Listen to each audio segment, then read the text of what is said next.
Pacheco eleito no Senado e Lira eleito na Câmara dos Deputados. Como isso afeta a nossa oposição ao governo Lula? Vamos falar sobre isso logo depois que você se inscrever no canal, clicar no sininho para receber as notificações, entrar no nosso Instagram pra gente bater 1 milhão de inscritos, de seguidores no nosso Instagram, entre também no nosso TikTok que tá crescendo e também, claro, Gado Combate, o nosso novo jogo de cartas aí envolvendo os gados bolsonaristas que você pode adquirir, e o Clube MBL para ter informações de bastidores aqui em Brasília em primeira mão. Bom, primeiro vamos falar sobre a eleição que deveria ter sido a eleição mais disputada, a eleição do Pacheco contra o Rogério Marinho, né? O Pacheco foi o candidato do PT. Vamos lembrar, aliás, que o Pacheco já tinha sido eleito na legislatura passada com apoio do PT e do Bolsonaro, né? Então os bolsonaristas pressionaram bastante nessa eleição contra o Pacheco, mas foram eles que colocaram o Pacheco e deram a caneta na mão do Pacheco em primeiro lugar num acordo com o PT. Acordo com o PT este que, aliás, incluiu Augusto Aras na Procuradoria-Geral da República, né? Sempre bom ressaltar que o bolsonarista não tem moral nenhuma para falar sobre reeleição de Pacheco, porque eles tiveram culpa no cartório nisso. Outro ponto, nós no MBL fizemos uma campanha pesada, apesar do Rogério Marinho ter sido ministro do governo Bolsonaro, nós deixamos neste momento nossas diferenças com o Rogério Marinho de lado para fazer uma campanha ostensiva a favor dele, né? Para pressionar a senadora,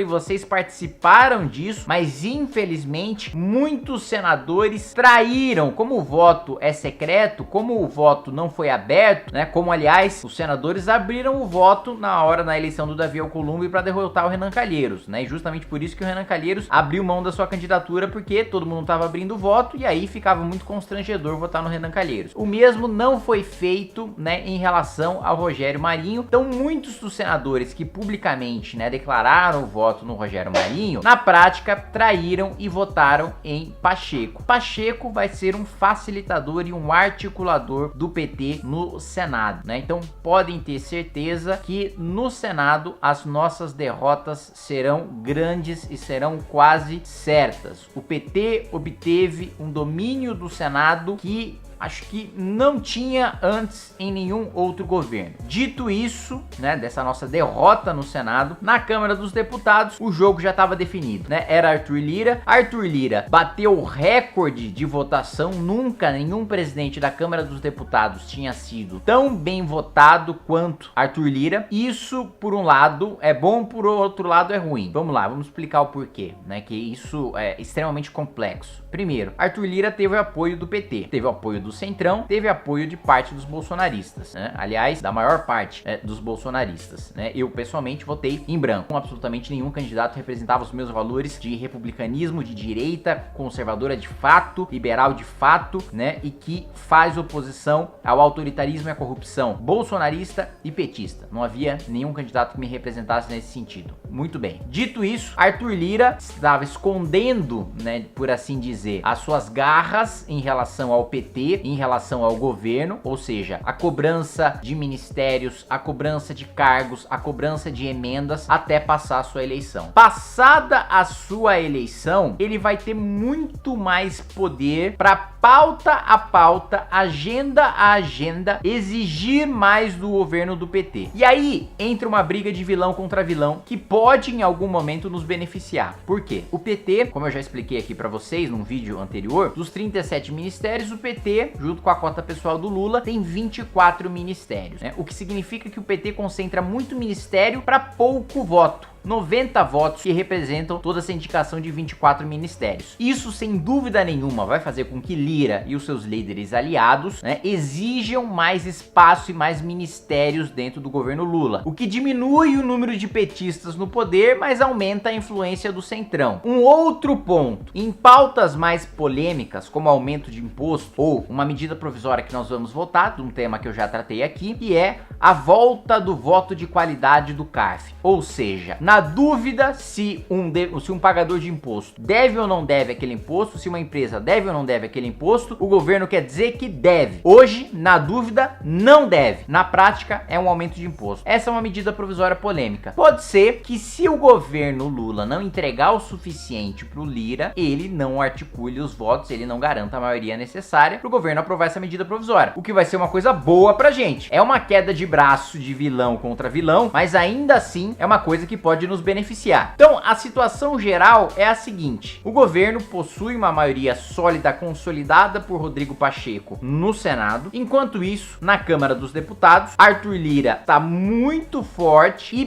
pode e muito provavelmente vai utilizar essa força para tomar cargos e para tomar emendas do governo. Em impasses com o PT, porque o PT está exigindo muito espaço para o Lula dentro do governo, né? Você tem vários deputados petistas que são ministros, ex-prefeitos, senadores, ex-governadores petistas que são ministros. Então o PT está exigindo muito espaço no governo.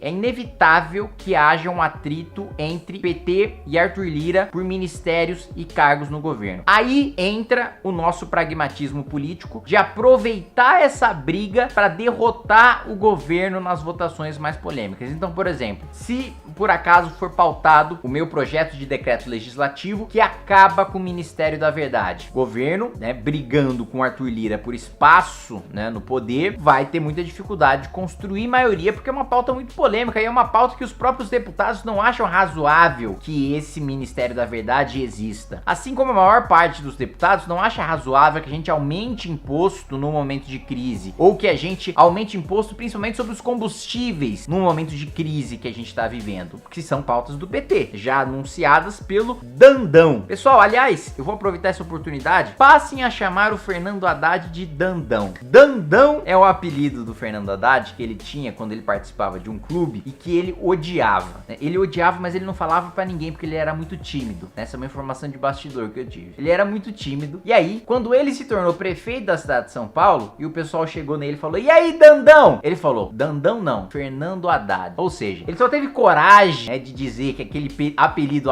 incomodava ele quando ele se tornou prefeito de São Paulo, né? E mais do que isso, o clube, ele garantia, né, gratuidade para figuras importantes, notórias, como autoridades políticas, como era o caso do prefeito de São Paulo. Então ele não pagava, né, o clube por ser prefeito de São Paulo. Quando ele deixou de ser prefeito, passaram a cobrar de novo. E aí ele exigiu que não se cobrasse. E não aceitaram e por isso ele saiu do clube. Então, Dandão, se quiser incomodar Fernando Haddad em alguma ocasião, chame ele de Dandão. Então, esse é o cenário que a gente tem hoje. Na Câmara dos Deputados, ainda alguma chance de se organizar e de se fazer uma oposição e derrotar o governo em algumas matérias, devido a esse atrito e essa busca, essa disputa de poder por cargos, por emendas que deve acontecer entre PT, Lula e o grupo de Arthur Lira. E aí a gente entra no meio para tentar articular e utilizar essa briga de poder para derrotar as pautas petistas. E no Senado vamos ter realmente muita dificuldade de levar nossas pautas em frente com o Rodrigo Pacheco no poder. Beleza, gente? Um abraço e até mais.